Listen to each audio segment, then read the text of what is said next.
Boa tarde a todos, então. Dando continuidade, então, ao nosso workshop, agora chegou a hora das apresentações orais. Vamos ver, então, quem é o primeiro. No caso, a Pamela não pôde apresentar hoje, né, por motivos pessoais. Então, nós vamos dar a sequência aqui para a próxima apresentação, que seria de Antônio Neto. Ele está por aí? Sim, estou aqui. Ok, Antônio.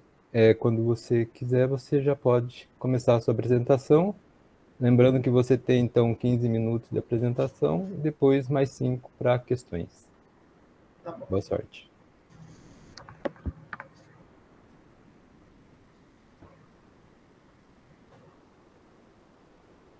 Só compartilhar aqui a tela.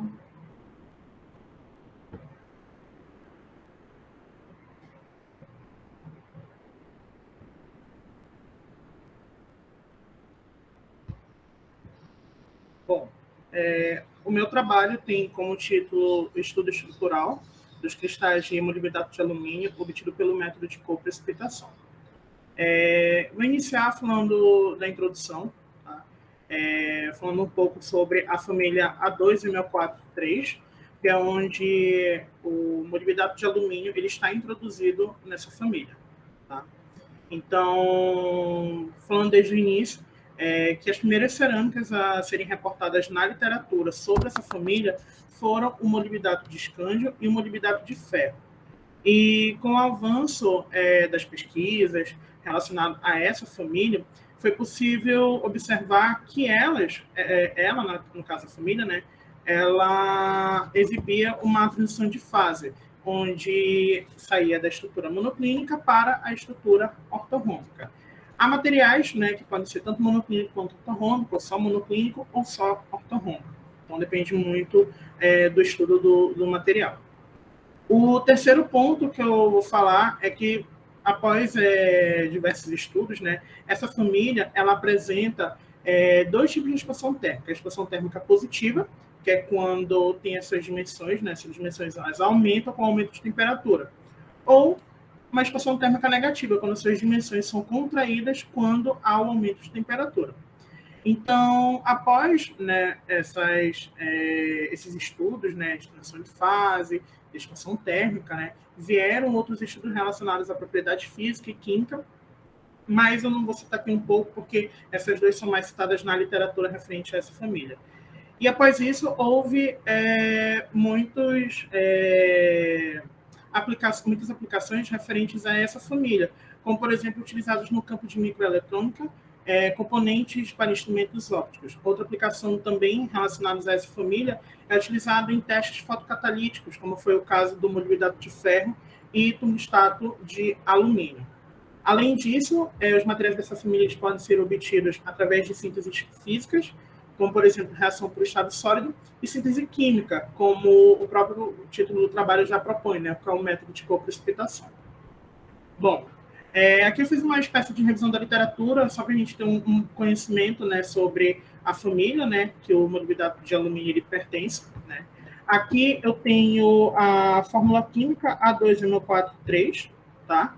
Essa fórmula química, onde o A ele pode ser um metal de transição ou lantanídeo. E dentro da estrutura cristalina ele pode formar dois tipos de poliedros. Poliedro hexaedro, né, onde o A está coordenado a 8 átomos de oxigênio, ou poliedros octaedros, que é onde o ar está coordenado a 6 átomos de oxigênio.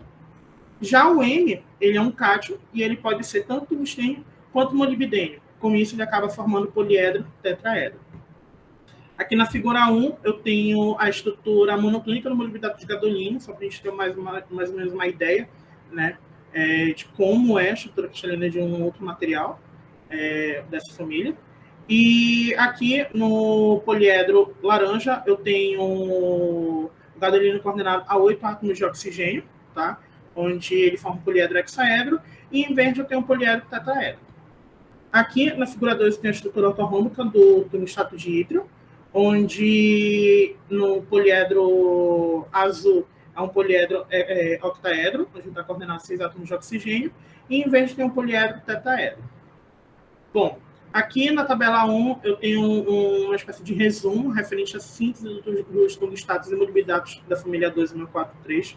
os respectivos métodos de síntese, como, por exemplo, reação para o estado sólido, método hidrotermal, sogel, sonoquímica e coprecipitação, com seus respectivos materiais e suas estruturas, sendo monoclínica ou ortorrômbica. Aqui, falando um pouco sobre a expansão térmica negativa, né, ela é bastante presente nessa família, por causa dos grandes cátions A3+. Então, nas pesquisas que já tem sobre essa família, eles dizem que quanto maior for esse cátion A3+, maior será o coeficiente de expansão térmica dele. Então, esse coeficiente de expansão térmica ele pode ser obtido através de dilatometria ou difração de raio-x. Aqui na tabela 2 eu tenho alguns materiais, né, com seus respectivos coeficientes de expansão térmica negativa e a temperatura no qual foram obtidos esses valores aqui. Seguindo mais adiante, eu coloquei uma tabela, também como forma de resumo, referente à aplicação dos materiais dessa família em testes fotocatalíticos, como molibdato de ferro, tungstênio de alumínio, molibdato de somário e molibdato de bismuto. Com os valores de band gap, o tipo de luz que foi utilizada para degradar ou descolorir, né, os compostos orgânicos, que podem ser corantes ou farmacos, o seu tempo de reação, né, o tempo de descoloração e a sua porcentagem. Mas por que eu falei isso? Porque é um dos objetivos futuros, né, que a gente pretende realizar no nosso trabalho. Os objetivos dessa pesquisa é justamente, nós temos o primeiro objetivo, né, que é o geral, que é justamente sintetizar os cristais de molibdato de alumínio pelo método de coprecipitação e estudar essa propriedade estrutural. Em questão dos objetivos específicos, temos o primeiro aqui, que é sintetizar as nanopartículas do molibdato de alumínio pelo método de coprecipitação para obter um sistema monofásico. O segundo e último objetivo específico será realizar uma investigação da evolução térmica e estrutural dos óxidos obtidos através das técnicas de caracterização, como termogravimetria, colorimetria exploratória diferencial e difração de raio-x. Materiais e métodos. Na tabela 4, eu tenho os reagentes utilizados para a síntese do molibdato de alumínio, que foi utilizado o nitrato de alumínio, não hidratado, e o molibdato de sódio. Com relação às condições de síntese, foi utilizada uma proporção de 2:3 dos reagentes utilizados. Na análise térmica, foi realizado o TG e o DSC, e na análise estrutural, a difusão de raio-x e o refinamento pelo método de ritmo. Aqui eu vou ter uma representação esquemática do método de coprecipitação para obter o molibdato de alumínio. Na solução foi solubilizado o nitrato de alumínio em água destilada. Ele ficou em agitação durante 10 minutos com uma temperatura de 70 graus Celsius, 70 graus Celsius, e posteriormente foi feita uma segunda solução com o molibdato de sódio. Ele também foi solubilizado em água destilada, ficou em agitação durante 10 minutos e a 70 graus Celsius. Tá? Posteriormente foi juntar essas duas soluções, formando o precipitado. Esse precipitado ele ficou descansando durante 10 minutos. Após isso, ele foi lavado, tá? 5 vezes, onde as 4 primeiras lavagens foram feitas com água e a última com álcool. Ele ficou numa lavagem, cada lavagem foi realizada durante 4 minutos, em uma rotação de 7.500 RPM. Posteriormente, ele foi secado durante 16 horas, a 70 graus Celsius, em uma estufa, seguindo de tratamento térmico de 300 a 800 graus Celsius por 1 hora, e, por fim, foi obtido o pó de molibdato de alumínio. Aqui nos resultados e discussões, vou falar primeiro sobre análise térmica, que aqui na figura 3 eu tenho o TG do precipitado de 10 minutos. Nessa curva foi possível observar a perda da massa que estava relacionada com a água ou compostos orgânicos. O nosso TG ele foi comparado com o que já tem na literatura e entraram de acordo com o que foi o que era esperado. Na curva do DSC, aqui na figura 4, eu tenho dois processos, um endotérmico e endotérmico. Em 105 graus Celsius, nós temos um processo endotérmico que está relacionado à perda da massa, que também, como eu falei anteriormente, está relacionado à perda da água, compostos orgânicos. E em 524 graus Celsius, nós temos um outro processo que é o exotérmico, no qual ele está relacionado ao início da cristalização do material, que no caso, o molibdato de alumínio. Em 756 graus Celsius, nós temos um pico bastante intenso exotérmico, no qual ele pode estar relacionado à decomposição do material, no caso de mobilidade de alumínio para óxido de alumínio. A gente vai verificar isso mais ou menos com a difração de raio-x. Em 778 graus Celsius, bem aqui no canto, nós temos um processo endotérmico, no qual ele dá uma incógnita para a gente, porque até agora a gente não conseguiu observar, né, entender mais ou menos o que ele pode ser, mas ainda vai ser um estudo para a gente, para ser uma incógnita para ser resolvida. Aqui na análise estrutural, eu tenho a figura 5 com a evolução estrutural do precipitado de 10 minutos, de 300 a 800 graus Celsius. Entre 300 e 430 graus Celsius por 1 hora, encontra-se na fase amorfa. Já em 490 ocorreu o início da cristalização do material, só que sem picos bem definidos. Já a 700 graus Celsius, a gente já encontrou o molibdato de alumínio monofásico, né, na fase única, com estrutura cristalina monoclínica, no grupo espacial P121/A1. Já a 800 graus Celsius, por 1 hora, o nosso difratograma já está bem diferente. Isso ocorre porque a gente já percebe que ele está se decompondo de molibdato de alumínio para um outro material. Como foi possível identificar? Aqui na figura 6, comparamos o nosso difratograma, que é esse daqui de cima, com a ficha cristalográfica do óxido de alumínio. Então, percebeu que a 800 graus Celsius o material já estava se decompondo de molibdato de alumínio para óxido de alumínio. E aqui foi comparado, né, com essa ficha, porque no banco de dados que a gente utiliza, né, que é o ICSD, não havia nenhuma ficha que identificava com o nosso difratograma. Já no programa Sentinel, que foi utilizado para identificar as fases, né, já havia essa ficha aqui.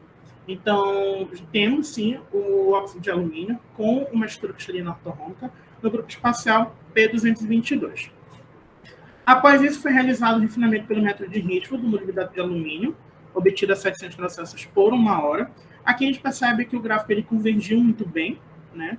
E, a partir disso, foi possível obter os parâmetros de Ritchie, volume da célula unitária e os índices de confiabilidade.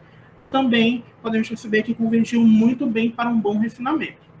Após isso, foi realizado o cálculo do tamanho médio do cristalito do molibdato de alumínio através da equação de Scherrer. Com isso, foi possível identificar 4 picos intensos do nosso difratograma de 700 graus Celsius por 1 hora, que aquele está nucleado de 20 graus a 27 graus. E, a partir disso, foi utilizando o programa Origin, né, para realizar uma curva bem ajustada nos nossos 4 picos. Aqui são os resultados dele, tá? Do tamanho do cristalito, cada um com uma cor, né, para identificar qual valor é referente a qual pico, tá? E podemos ver que o amarelo, o azul e o vermelho, eles estão bem próximos. Isso se dá porque eles estão bem ajustados. Com isso, a gente pode observar que no R quadrado que o programa nos dá, ele tem que estar próximo de 1. E os 3 valores eles estão bem próximos de 1. Quando a gente já olha o pico em verde, ele já não está bem ajustado, porque esse pico, apesar de ele ser bastante intenso, nós temos 2 picos dentro dele, então não foi possível ajustar ele muito bem. Por isso que o valor dele não está bem aceitável. Após isso, foi possível obter as coordenadas atômicas, né, que foi retirada do refinamento de Ritchie. Com isso, com essas coordenadas atômicas, o volume da célula unitária e os parâmetros de Ritchie, foi possível realizar a modelagem da nossa célula unitária do molibdato de alumínio, que aqui nós temos o poliedro octaedro, que é em azul, onde o alumínio está coordenado a 6 átomos de oxigênio, e o poliedro tetraedro, que é onde o molibdênio está coordenado a 4 átomos de oxigênio. As minhas conclusões, foi possível obter o molibdato de alumínio com sucesso pelo método de coprecipitação a 700 graus Celsius por 1 hora, com uma estrutura cristalina monoclínica no grupo espacial P121/A1. Através do TG, foi possível observar a perda da massa que está relacionada à água e a compostos orgânicos. No DSC, tivemos 2 processos, um endotérmico e outro exotérmico, tá? Das respectivas temperaturas aqui. Por fim, com o refinamento de Richdale, foi possível obter os valores dos parâmetros de rede, volume da célula unitária, coordenadas atômicas. Também foi possível calcular o tamanho do cristalito. E, por fim, modelar a nossa célula unitária. As minhas referências para essa apresentação e os meus agradecimentos. Obrigado, Antônio, pela sua excelente apresentação. Eu que agradeço. Algum dos convidados tem alguma pergunta para o Antônio?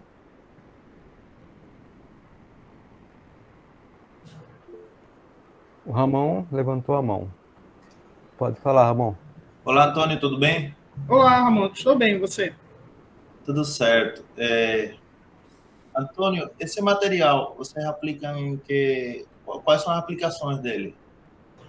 Bom, desse material, porque eu não falei no início, mas ele não está sendo bem estudado, né? O que tem mais sobre ele é a questão da sua estrutura, né? Que já tem anos, tipo 1990, 1980. Então, muitas coisas referentes a ele estão bem ultrapassadas. Então, a gente não tem, por exemplo, a aplicação da fotocatálise, que é uma coisa que a gente quer fazer. Não tem nenhum estudo sobre ele. Então, o que tem sobre ele é só em questão, tipo, na área de compósitos. Até o momento eu só vi isso, que o molibdênio de alumínio ele foi utilizado na área de compósito, mas assim, outras propriedades físicas e químicas eu não vi, somente na área de compósitos. Tu falou que quando tu mostrou o DRX, quando tu aumenta a temperatura para 800 graus, bota lá o DRX. Cadê? Quando tu aumenta para 800 graus, não, outro comparativo, esse aí. Ah, tá aqui. Aí vai desaparecendo uma dessas fases, ou seja, o molibdênio vai saindo da estrutura, só fica um óxido de alumínio, foi o que tu falou? Isso. O que a gente percebeu é que quando aumentou a temperatura de 700 para 800, a gente tinha uma decomposição do material, né, que era o molibdato de alumínio, para óxido de alumínio. Então, a gente viu aí que o molibdênio já não estava mais presente. Tem outra pesquisa, né, tipo assim, que a gente já olhou em outros artigos, onde isso acontece, mas foi para o tungstato de alumínio, que teve uma decomposição do tungstato de alumínio para óxido de alumínio. Então, a gente percebeu que o molibdênio ele sai aí da estrutura com aumento de temperatura. Continua também sendo uma incógnita para a gente, tanto que o trabalho está ainda em andamento. Mostra o TG um momentinho, só para dar uma olhada, observar rápido. Está aqui o TG. O TG é até 800 graus Celsius, né? Então a gente está esperando sair. A gente fez outro TG com uma temperatura, se eu não me engano, até 1.500 graus Celsius, 1.200, não me lembro agora, para a gente ver se depois disso há outra decomposição. Porque a gente tem essa primeira descida, a gente quer ver se há outra descida. Provavelmente deve ter, né? Porque pelo DSC a gente viu que já pode ter, e pelo DRX também a gente viu que tem a decomposição. Essa curva de TG você fizeram no material... No precipitado de 10 minutos. Isso. Aí, agora chama a atenção, né? Porque se tu tá tendo um material aí metastável, talvez, não sei, chama a atenção de que o TG tá aparecendo meio que já uma linha reta, né? A partir de 300 graus. Isso. Então, depois disso... você deve fazer de novo esse TG, um passo mais lento, talvez, não sei. Isso é o nosso ideal. Tanto que a gente fez um outro TG, né, tipo, tanto de ida quanto volta, para ver se na volta, durante o resfriamento, ele se manteve constante. Eu não consegui plotar aqui, que eu acabei não tendo tempo de fazer isso. Mas na volta, né, tipo, a gente tem a ida, né, que ele está perdendo a massa, ele se manteve constante. Durante o resfriamento, ele continua se mantendo constante. Essa figura B que está aqui, tu tem o DCC e a outra linha é o DCC. É a ida, o aquecimento e depois o resfriamento dele. Agora olha para o DCC. O DCC sim tem algumas coisas interessantes já em cima de 700 graus, né? Sim. Beleza. A morfologia desse material? Bom, até o momento a gente ainda está esperando receber a morfologia desse material. Né? Tipo, a gente já mandou para análise, mas a gente está esperando. A gente está torcendo para que saia logo, que a gente está agoniado para saber no que deu. Tudo ok. Tudo bem, Antônio. Obrigado aí. Eu que agradeço. Bom, agradecendo mais uma vez ao Antônio pela excelente apresentação. E agora nós vamos dar prosseguimento à próxima apresentação, que é de Cidel Souza. Ele se encontra por aí? Boa tarde, eu me faço presente, sim. Ok. Só iniciar aqui a apresentação. Só pedindo já desculpa pela minha voz, que eu estou um pouco resfriada, então pode parecer um pouco fanha por aí. Para mim tá bem, Tá tá tranquilo. Fique à vontade, você tem 15 minutos de apresentação, mais 5 para resposta, né? Como a gente tem um tempinho ainda, você pode até passar um pouquinho. Boa sorte. Tá, obrigada. Boa tarde a todos, né? Como já me conhecem, eu me chamo Cíndio Cavalcante. Sou aluna do programa de pós-graduação em Ciências e Engenharia de Materiais pela Universidade Federal do Amazonas. Hoje eu irei apresentar uma parcela do estudo que foi realizado ainda na minha graduação, intitulado como Estudo Morfológico da Superfície de Filmes Finos de polioetoxanilina depositados em substratos de ito através da microscopia de força atômica. Bom, a minha apresentação, eu farei uma breve introdução, falarei o objetivo, né, o procedimento experimental, os resultados, a conclusão, referências e agradecimentos. Para começar, a gente se questiona, né, qual a importância de estudar a superfície de material? Né? Por que estudar a superfície de material? Estudar a superfície de material é de suma importância porque ela é responsável, né, por apresentar alguns problemas, como, por exemplo, desgaste prematuro de produtos, imperfeições de aparência, né, corrosão, mas também ela pode, a gente é capaz de modificar algumas características, né, como, por exemplo, a qualidade de deslizamento. Se eu quero que, por exemplo, um fluido escoa por dentro de um cano perfeitamente, ou então com uma velocidade maior, eu preciso que o meu cano possua uma superfície mais lisa, né, bem polida. Também a resistência ao desgaste, né, a corrosão, na aparência estética, enfim, entre outros. Para a gente estudar a superfície, é capaz através da rugosidade. Né? O que é a rugosidade? Pode ser definida como um conjunto de irregularidades ou defeitos ao longo de uma superfície, né? Os chamados erros macro e microgeométricos. Nesse trabalho foram utilizados 4 parâmetros de rugosidade para análise da superfície. Né? O primeiro deles, a rugosidade média, que é bastante conhecida e sempre utilizada quando se estuda a rugosidade. Né? A rugosidade média ela vai ser os desvios, né, dessas irregularidades ao longo de uma linha média, que são os picos e vales. A rugosidade média quadrática, ela também vai ser esses desvios, mas ela é um resultado, uma medida mais sensível, né, a amplitudes mais altas. Né, e o valor elevado ao quadrado faz com que o resultado tenha um peso maior. Um outro parâmetro é a assimetria de distribuição, que ela também é bastante sensível a picos bem mais altos e vales mais profundos, e também ela é o critério que vai avaliar como que está a distribuição na minha superfície. Por exemplo, no nosso caso, a distribuição do material na superfície. Né? Aqui na figura 1, a gente tem representado, né, a definição. Quando eu tenho um valor de simetria igual a 0, eu digo que a minha distribuição ela é simétrica, e quando difere de 0, pode possuir uma assimetria positiva ou negativa. E a curtose, o próximo parâmetro, ela vai definir, na verdade, o comportamento da minha distribuição.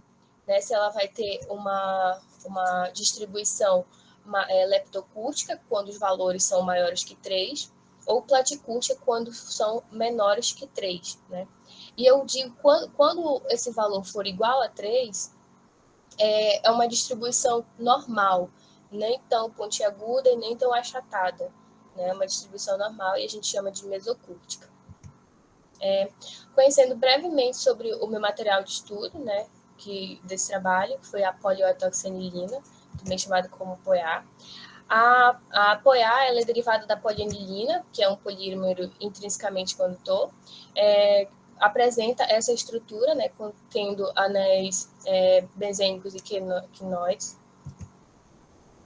E o que difere a polianilina da POA é a presença, né, no monômero da anilina, da polianilina, a presença desse grupo lateral na posição orto, contendo um oxigênio, 2 carbonos e 5 hidrogênios.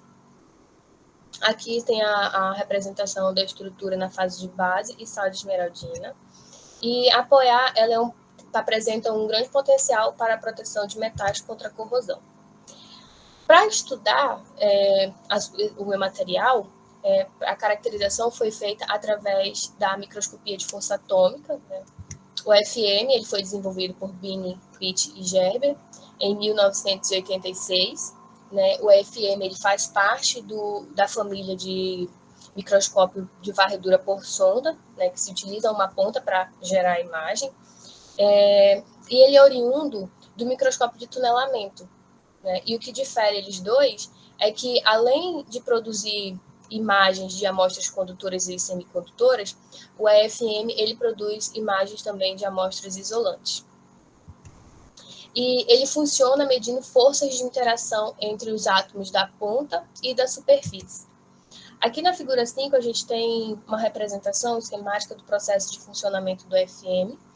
Né? Ele é composto por um cantilever, ou uma haste, que na parte de cima dessa haste, ela é refletora, e bem na extremidade ela possui uma ponteira, né, que é a ponta que vai fazer a varredura no material. Tem um laser que incide nessa parte refletora da haste, que reflete para um fotodetector. Esse fotodetector ele vai servir como um sensor de posição. Conforme a ponta varre a amostra, e a ponta vai sentindo a variação topográfica do meu material, o fotodetector sente isso e envia as informações para o computador. E a amostra ela fica posicionada, né, o porta-amostra fica posicionado em cima de um tubo piezoelétrico, que quando aplicado uma diferença de potencial, ele pode ser capaz de mexer nas 3 direções. O objetivo geral do trabalho foi obter filmes finos, né, de POA em solução de ácido sulfúrico pela técnica de eletrodeposição em substrato de ito para os estudos morfológicos. Seguindo para os procedimentos experimentais, primeiramente foi feito a limpeza do substrato de ito, que é o óxido de índio dopado com estânio. Isso. Primeiramente, o ito ele foi colocado num becker contendo água deionizada. Em seguida, passou pelo banho ultrassônico por 15 minutos. Posteriormente, o substrato foi colocado num becker contendo acetona. Novamente, um banho ultrassônico por 15 minutos. Em seguida, o ito foi colocado numa solução, num becker contendo solução de álcool isopropílico. Mais uma vez, o banho ultrassônico por 15 minutos. E, posteriormente, foram secos a gás nitrogênio. Para a síntese eletroquímica, foram utilizados 3 eletrodos, né? O eletrodo de trabalho, que é o substrato, o eletrodo de referência, que foi prata cloreto de prata, e um contra-eletrodo, submersos a uma solução contendo 0,2 mol por litro do meu monômero, né, da POA, mais 1,5 mol por litro de ácido sulfúrico. A voltametria cíclica foi de menos 0,2 volts a mais 1,2 volts, com uma taxa de varredura de 5 mV por segundo. Foram analisadas, né, foram produzidos amostras com ciclos diferentes, né, ou foram com 5 ciclos, 15 ciclos e 25 ciclos. No total, tivemos, então, 4 amostras, sendo a primeira somente do substrato. Em seguida, elas foram levadas à caracterização no EFM, né? E depois as imagens obtidas no EFM foram processadas no próprio software do equipamento, né, do laboratório, que é o WSXM, onde lá a gente conseguiu pegar os dados, né, de rugosidade, assimetria, cortose, enfim. Agora, apresentando os resultados, aqui são imagens, né, mapas topográficos de microscópio de força atômica. Aqui na figura A está representado o mapa topográfico do substrato de Ito. Ele é bem característico, encontrado na literatura, né? Um detalhe, todas essas imagens foram feitas, na verdade, uma média de 5 imagens por amostra, né, para a gente dar uma confiabilidade melhor para os nossos resultados. Quando a gente olha uma imagem de AFM, a gente pode perceber que a parte mais clara, as partes mais claras aqui, são as partes mais altas da minha amostra, e a parte mais escura, a parte mais baixas. Então, comparando aqui essas duas imagens, esses pontos mais claros é o nosso polímero já no substrato, a aderência do substrato. No substrato. E conforme foram passando os ciclos, aqui de 15 ciclos, a gente consegue ver também na imagem em 3 dimensões o eixo Z, que está referente à altura. Né? Já apresentou uma altura de 702,3 nanômetros. Né? E aqui com 25 ciclos, a gente consegue ver já mais uma uniformidade, vamos dizer assim, no filme, exceto nessa região aqui da imagem, que ficou mais escura, né? Então, significa que nessa região não teve aderência do material. Aqui nós temos a tabela com os parâmetros, né, de rugosidade. A gente pode perceber que conforme foram aumentando os ciclos, a rugosidade média e a média quadrática, elas aumentam, né? E quando a gente olha para a simetria de distribuição, a gente vê que somente o Ito, ele tá menor que 0, né? Mas como esse valor está bem próximo de 1, a gente ele está tendendo, na verdade, a ser uma distribuição simétrica, né? Por ser próximo de 0. E no valor de kurtose, todos são maiores que 3. Então, a forma dessa distribuição foi leptocúrtica. E quando a gente olha aqui para de 25 ciclos, na verdade, ele vai diminuindo, né? Ficando próximo de 3. Isso sugere, então, que conforme o ciclo vai aumentando, a minha forma vai ficando uma distribuição normal, né? Vai ficando achatada até ser uma distribuição normal, assim, mais plana. Aqui na figura 7, eu tenho a representação, né, do perfil de superfície da rugosidade, conforme varia o ciclo. Aqui, esse gráfico vermelho é o Ito, e a preta é de 25 ciclos. Então, a gente consegue ver essa variação, né, o aumento, né, da rugosidade conforme vai passando os ciclos. Aqui, na figura 8, temos a representação do histograma de altura para os filmes de POEA a diferentes ciclos. O substrato de Ito, rapidinho, a gente precisa olhar, na verdade, o eixo X, como ocorre a variação, né? E quando a gente olha para o substrato de Ito, ele tem um comportamento mais gaussiano, e a sua altura máxima está aqui em torno de 8, entre 8 e 10, sugerindo, então, que a minha amostra não é tão rugosa assim. E conforme vai aumentando o número de ciclos, tem essa mudança no eixo X, né? Aqui no de 5 ciclos está em torno de 110, aqui na de 15 ciclos está em torno de 150, e na de 200, passando na de 25 ciclos, mais que 200 nanômetros. Então, a gente conseguiu concluir, né, que a síntese de POEA e deposição de filmes no substrato de Ito foram alcançadas com êxito, né, para o estudo da morfologia. As imagens revelaram que a morfologia foi afetada com o número de ciclos, né, e estudar a morfologia dos filmes de POEA é de grande importância para o campo da proteção contra a corrosão. Né, e também quando a gente deposita a POEA no substrato, muda radicalmente, né, a rugosidade, mudando essa relação de picos e vales na superfície. Aqui são as referências do trabalho utilizadas. O agradecimento à Universidade Federal do Amazonas, ao Laboratório de Polímeros Nanoestruturados, né, onde foi o LABEL, onde foi realizado a síntese, ao Laboratório de Síntese de Nanopartículas e Nanoscopia, onde foi realizado a síntese por AFM, e a FAPEAM pelo auxílio financeiro. E é isso. Muito obrigada.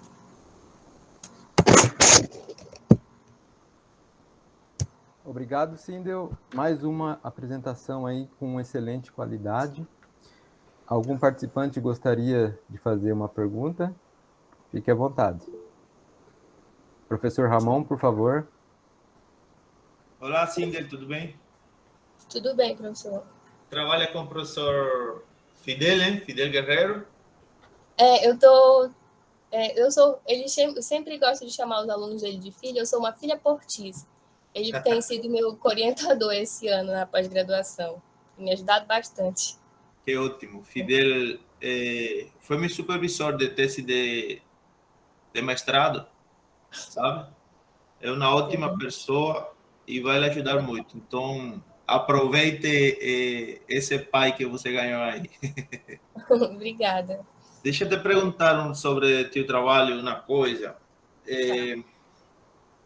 Você pretende fazer algum outro estudo que não seja, ou seja, além desse por microscopia de força atômica? Sim, agora, desse material que o senhor se refere? Sim, do que tu apresentou. Tá, desse trabalho a gente pretende estudar, fazer uma análise da superfície com análise fractal, né? Para a gente ver como que a minha amostra ela se comporta no substrato conforme eu vou fragmentando a minha imagem para saber se tem o mesmo comportamento. Aí a gente vai fazer isso ainda assim que Qual, eu não sei se foi que eu não escutei no momento. Qual o substrato que vocês usam? Ah, tá. Esse substrato que a gente utilizou é o substrato de Ito, né? Índio dopado com Sim, o Ito. Sim. Só que para esse trabalho, análise da morfologia, poderia ser um substrato, por exemplo, até de vidro, né? Só que, mas a gente utilizou esse porque era o que estava disponível no laboratório e também pensando em fazer outras análises, por exemplo, com semicondutor, para a gente ver se consegue, como a extensão do microscópio de força atômica, que tem o microscópio de força elétrica, para a gente ver se tem algum resultado interessante relacionado a isso. Mas foi só por isso mesmo. Vocês, então, estudarão só fenômenos, não tem nenhuma aplicação específica para analisar do material? Professor, a princípio, assim, não. Essa minha apresentação, né, esse trabalho, ele foi realizado na graduação, como trabalho de conclusão de curso. Aí agora eu ingressei no programa de pós-graduação e eu estou trabalhando um outro trabalho. Aí esse vai ser em paralelo, assim, conforme for conseguindo casar as coisas. Tu está na pós-graduação de Engenharia Física da UFAM, né? Não, de Ciências e Engenharia de Materiais. Na de materiais. Então conhece lá o professor Yuri Miller também. Conheço o professor Yuri Miller. Pronto, Yuri Miller também foi orientador meu lá da tese de mestrado também. Isso. Mas tudo bem. Trabalho também que se estudam fenômenos são importantes, porque a partir daí que posteriormente você pode determinar uma certa aplicação também, né? Então, não é um trabalho errado nem ruim, não. Parabéns, Sindel. Não deixe ele de lado aí, se puder seguir estudando mais coisas sobre ele, modificando alguns parâmetros do ponto de vista da síntese, comparar, sabe? Fazer outros estudos do ponto de vista estrutural também sempre é importante. Tá bom, obrigado, professor. Sindel, aproveitando que nós temos aí 10 minutos praticamente para a próxima apresentação, eu fiquei na dúvida, nas figuras finais ali, se você tinha falado sobre a espessura do filme, se ela é homogênea ou não no substrato. Aqui. Assim, nós fizemos até 25 ciclos, né? Não fizemos mais do que isso, porque não foi possível quando a gente estava fazendo a síntese, mas a gente imagina, né, conforme vai tendo o aumento do número de ciclos, que essa deposição vai se tornando homogênea conforme vai aumentando o número de ciclos. Aí a gente precisa ver, continuar aumentando o número de ciclos para ver até qual ciclo a gente consegue obter um filme homogêneo. Porque quando a gente olha essa imagem aqui, por exemplo, essa região, desculpa, nem tá... Essa região aqui de cima, ela está escura, então significa que o polímero, né, o material, não aderiu perfeitamente nesse ponto da imagem. Mas a gente consegue observar, por exemplo, da de 5 ciclos para de 25 ciclos, que o material vai se aderindo ao substrato. Então, a gente sugere que, por exemplo, se eu chego a 30 ciclos, 35, que a gente vai obter um filme mais homogêneo mesmo. Na verdade, um filme fino, né? Porque aqui a gente não pode nem falar porque nessa região não tem aderência do material. Esse de 35 ciclos você não tem? Não, a gente parou no de 25 ciclos. Entendi. E esse de 25 ciclos, qual que é a espessura dele, do filme? Você... Ah, tá. Aqui, 934 nanômetros. Ah, tá, ok. Aqui no mapa em 3 dimensões a gente consegue ver, ó, por exemplo, aqui no Ito, ele pode estar bem regularzinho, né? E tem essa espessura. E conforme aumentou o ciclo, a gente apresentou essa espessura. E quando se torna homogêneo, a gente espera que fique mais ou menos assim, por exemplo, esses picos, né? Essa deposição. Tudo mais assim numa altura plana. Morfologia, né? Parece que essa C, ela tá mais, assim, homogênea, né? Isso, exatamente. Tá certo. Obrigado mais uma vez, Sindel, pela sua apresentação.